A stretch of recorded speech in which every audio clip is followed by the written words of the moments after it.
Welcome to the Loud Lens. We are talking trends. I know you're going to say, Candy, I don't care about trends, but this is something I think is really important. Right now, natural light is trending harder than ever. And this is from Google Trend Alert, okay?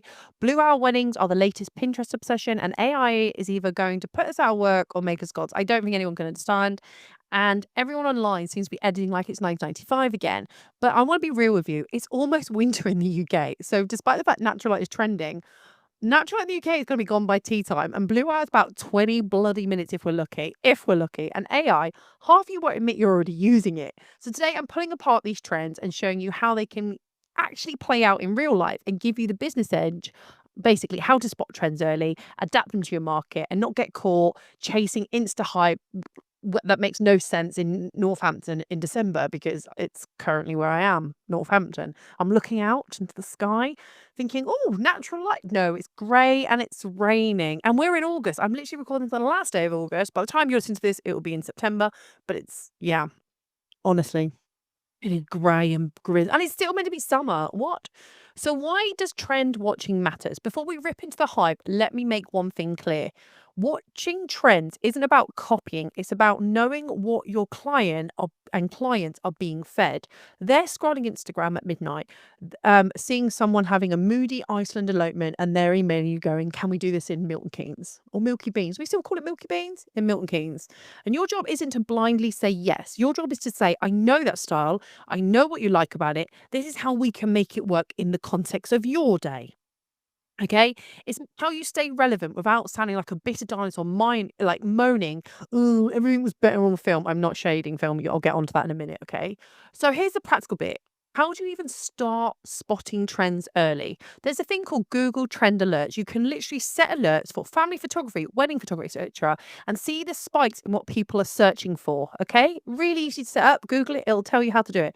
Pinterest search bar, type engagement photos and see what's climbing right now in real time. There are obviously the famous TikTok trends. Watch what songs, transitions, or editing styles are exploding. That filters down to what your clients want because that's what they're seeing. An Instagram explore page, it's not for doom scrolling, but you can start seeing reoccurring aesthetics and hashtags. Now, this is where I'm going to just say it's about Instagram explore page. If what you're looking at when you go on the explore page doesn't reflect what you think you should be looking at, that's because you're not using it as a business mindset. The algorithm sees what you're engaging with, or sees the accounts you're following, or sees, I don't know, the stuff that you're liking and says, oh, you might like this based on what you've liked in the past. If that is not anything to do with your photography, maybe it's time you set up a personal Instagram page and had your business one and just try and focus on the business side on the business one. And then that Explorer page will reflect more accurately. So, trend watching isn't fluff, it isn't time wasting, it's actually market research, okay? You have to start understanding how the market works. It doesn't mean you adapt your style to everything, but there is some context which you can pull out and put into your own style. We are in the interest of our client, okay?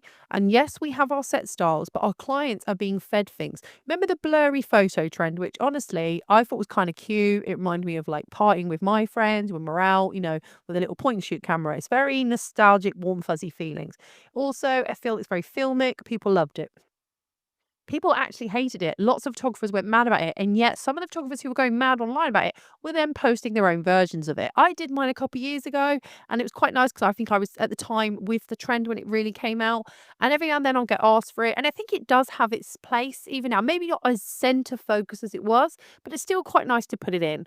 So let's look at the natural light photography trend that's right now. So the natural light has always been worshipped, but at the minute, search engine traffic is saying it's at its highest in 10 years. People want that in inverted brackets here, authentic, unfiltered glow.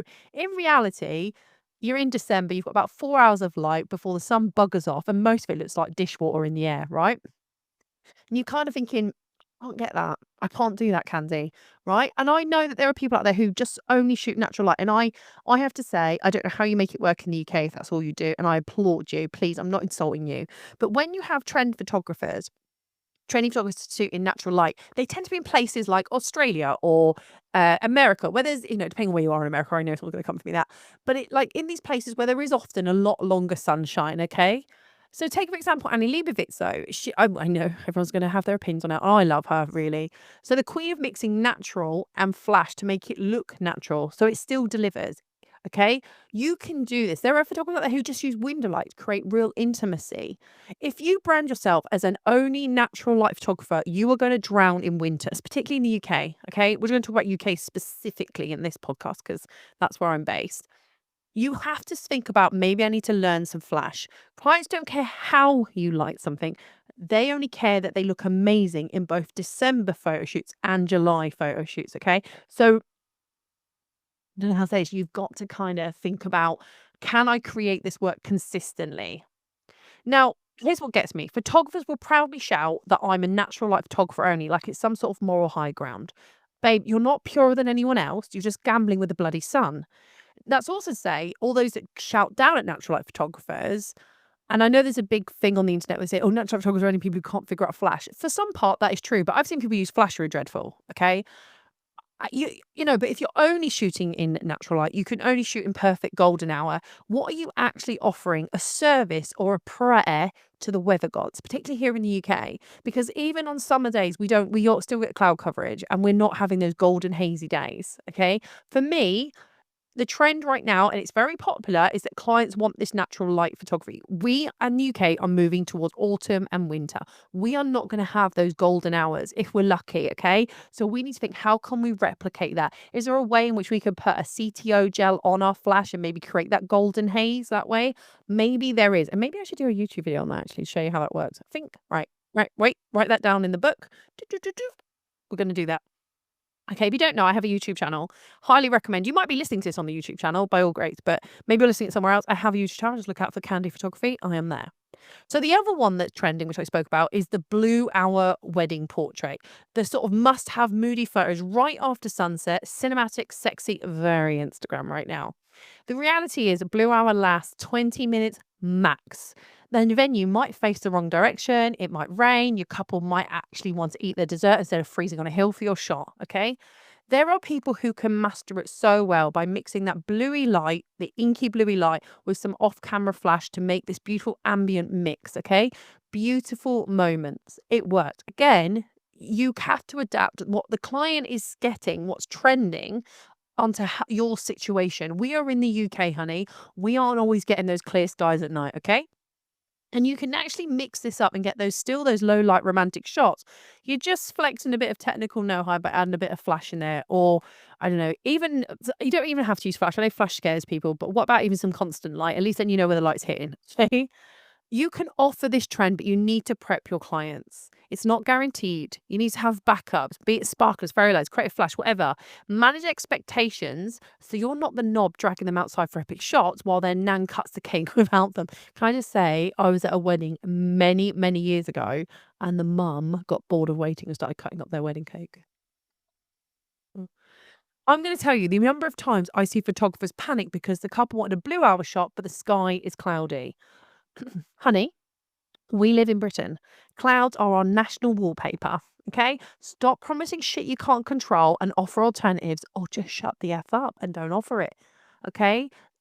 We need to tell our clients what we can and can't do, manage expectations. That means we have less people complaining, less refunds to be done. Okay? Another thing that's trending is AI and authenticity. And the hype is around AI skies, AI portraits, even full AI wedding galleries. Half the internet can't tell what's real or more. AI is a tool, and I know people go mad about it and hate it, and there are very bad uses of AI, and I'm aware of them. But if you're using AI to catfish clients, you're not a photographer, you're a fraud. I have seen people who've put portraits up and gone, this is my work, blah, blah, blah, book in with me, and they are not a real client. They are an AI generated picture, and the hope is that the client doesn't cotton on. Now, there are people who have used it and not realized the impact it has. I recently was mentoring somebody and I noticed that they were using AI portraits to advertise their portrait photography, whereas their own photography was it was vastly different in skill set. And I said, you can't do that. That sets false expectations. It makes you look really bad because they'll see that, they go to your gallery and none of them line up. It just makes you look awful. You can't do this, my love. And that's a very, when people panic, they do that. We also have people who refuse to acknowledge it's AI and you can tell it is. Okay. Uh, I don't know. But there's also a way in which you can mix your images. So you can add AI backgrounds. You can add AI. I use AI. I'm going to tell you now, I use AI when I do generative fill, when I'm retouching images. Yeah. That's a very basic level of AI. Okay. I use AI retouch. So when I do my retouching, I use Retouch for Me, which uses AI technology to look at the image and remove what it feels is a blemish, skin tone corrections, that kind of thing. I set mine really low. I like a natural retouch. I have very much prescribed to the Norwegian way of retouching. And if you don't know, I've got a whole video on my YouTube about this. But to break it down very simply, Norway passed a law that you have to tell people if you've altered them. Okay, you have to tell the viewer if you've altered the photo in any way, particularly the person. And what you have to do is have this sticker on the image itself, not in the caption. You have to have it in the caption as well, but actually on the image itself saying this is an altered person. And I just decided that I needed to be more real about what I was doing. So that is why I've done it. I've been a lot more real and I've pulled back on my editing. I don't really like the plasticky skin. I think if you're doing like a very surreal shot, it makes sense. But for day to day, I just want people to look like they drank a shit ton of water and had a good night's sleep. That's how I look at it. There is also the use for commercial shooters using AI because they'll mock up images to pitch ideas, which makes perfect sense. I do think you need to be upfront though. If you've used AI to fix a background, say it, use it smartly, workflow, mock ups, quick concepts, but don't build a portfolio that you can't deliver in the real world. If your Instagram is 50% AI in Iceland, but you've never left the M25, you're a scammer, not a photographer. Okay. Own your tools, don't fake your talent. And this goes for people, I see this quite often where people do sky replacement. So there's a big trend a couple of years ago for couples to have a picture of them at night out. They were illuminated, and then they'd be like the Milky Way was above them, and it was all the stars or whatever. And everyone like, oh my god, that's amazing! How'd you get that shot? And he'd be like, oh yeah, I'm just really good. No, honey, that's a sky replacement. You know you got that from somewhere else. For me, just own that. Like you don't, you. Everyone else was like, yeah, the sky replacement. You just got to own it, okay? The other trend that's really following at the moment is nostalgia and vintage vibes. Now, I'm a film photographer as well. You might know I absolutely love Analog Wonderland. I get them, I buy lots of my film from them. And then I use my local branch skiers here to pick up film and also to do quick development for me. Or I use Photo Hippo to do a majority of my developing. It's so quick. I literally post it on a Monday. I've got the email saying on Tuesday it's ready. It's amazing. But I love them. I'm a massive film lover and I love it. And I will say, it looks like Gen Z can't get enough of it either. They love the film grain, the Polaroid borders, muted tones, everything. Photography is a cycle though. Like film comes in and then digital came in and then was like, oh my God, it's clean. Let's go back to that. And then people, once they've had it, when there's so much digital, they go back to the film. I personally don't think film's ever left, but I think it has a resurgence in popularity with marketing and branding and stuff because people want to go back to that nostalgic thing every now and then. Even Brooklyn Beckham's wedding was a mix of film and digital, giving this timeless look as well as this very trendy forward feeling.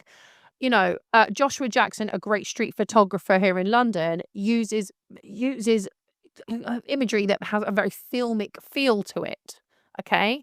So if your clients want nostalgia, lean into it. Offer film-based edits or actually add film on. I do that. Most weddings, I've got a camera in my bag with some Kodak 400 or whatever it is in there. Is it Kodak 400? Call it gold, whatever.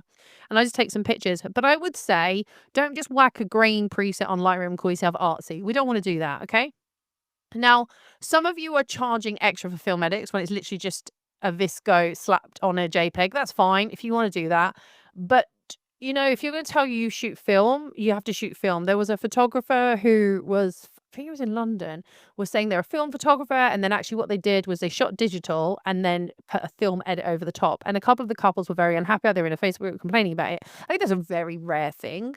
I don't think there's anything wrong with having a filmic look to your images. I think it works really well. It's very economical, I'll be honest. When you take away the £1,000 camera, I guess. Maybe it's not. I don't know, actually. But it works. But I think it's such a lovely thing to add if you're comfortable adding it, okay?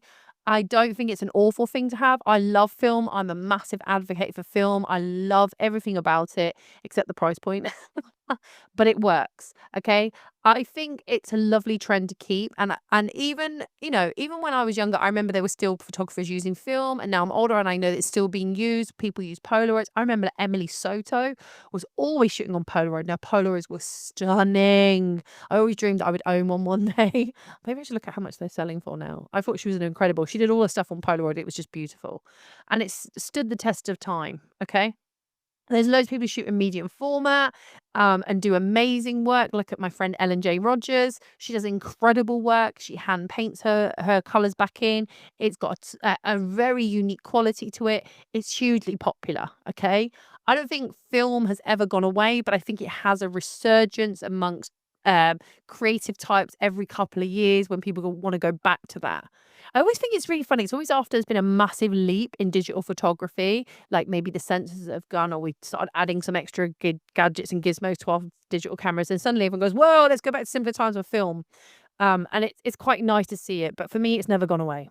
The other trend that Google is telling me is that photo walks and community is cool. I mean, it always has been cool because people want connection and community, especially post pandemic. We call it the panorama here. They're a fab networking place to go, but I will just say every now and then you hear rumblings that they've turned into the Gear Snob Olympics. So I know there's some great examples where you can go. I mean, as I mentioned before, Analog Wonderland, they run photo walks. They've always been incredible. I've run a few myself for them. They're great. But every now and then I hear rumblings that there are some snobby, assholey twats amongst them. And I will say I have come across one photo walk I went on. It was in Oxford, and yes, there was a guy there who and his friend were pretty much berating everyone who didn't have a Leica or a Fuji, and he was like, "Yeah, but the colors, like, why would I spend all the time? I'm such a pure." And I was like, "I don't care, mate. I really don't care." And I didn't know, I actually had a Leica film camera with me, and I got it out, and he sort of looked at me, and I went, "Yeah, but who cares what I use, mate? Go away." Now, I know that there are lots of online Reddit and Discord groups which do themed challenges for people. There's also, I think someone told me about the Street Snappers in London. They're very supportive and do creative walks. Have a look. Photo walks are kind of like soft marketing. You can meet collaborators, potential clients, and keep your skills sharp. But I will just say, don't waste your time in places where people are arguing Canon versus Nikon and Nikon versus Sony. Instead, go and take the pictures. No, you're not just going to become Ansel Adams because you've turned up to a photo walk with a Leica. If you're spending your whole time measuring your lens length against other strangers instead of taking photos, I think you've missed the point. So I love that these are trending again. I think these are a great place to jump on. They also help you develop your skills because you're learning from photographers. But I do think they also open slightly into gear shaming and a potentially Dunning-Kruger. If you don't know about the Dunning-Kruger effect, I've done a YouTube video on this. And imposter syndrome can breed that because some people don't know how to keep their mouth shut and stop slating other people's camera or gear. So why am I talking about this? Why am I talking about trends? Okay. Why did I have a quick, like, random chat up to you about trends? Trends matter. They tell you what your clients are seeing, what they're craving. But your job isn't to blindly chase, okay? It is to interpret, adapt, and deliver reliably. Spot the trend via Google Alerts, via Pinterest, via TikTok. Translate it. How can I make this work in a UK winter? And communicate it. Here's what's possible. Here's the backup plan. That's professionalism.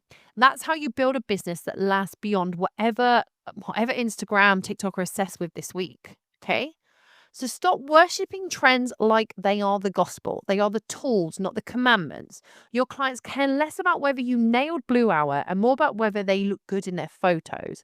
By all means, watch the trends and look at them and learn from them and adapt them. But for the love of God, do not sell your soul on them. Okay? Because, honey, just as quick as you've picked up a trend, it's probably dying anyway.